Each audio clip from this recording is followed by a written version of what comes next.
দাদা একটা বলছি, প্রতিটি বিধানসভায় 25 থেকে 30,000 ভিন রাজ্যের লোকের অনলাইনের আধার কার্ড এবং ভোটার কার্ড বানিয়ে এই রাজ্যে ঢোকানো হচ্ছে। করে প্রত্যেক বিধানসভায় লোক ঢুকিয়ে রেখেছে ভোট বাড়ানোর জন্য। এবং পদ্ধতিটা কি?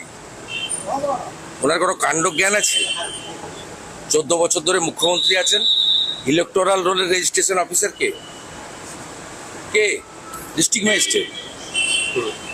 ওনার কোনো কাণ্ড জ্ঞান আছে? 16 লক্ষ ডুপ্লিকেট ভোট আমরা বের করে দিয়েছি, ডিলিট করাবো বিধানসভা ভোটের আগে। 26-এ আপনাদের মূল জিনিস কি? অন্নপূর্ণা বিকালে বলবো।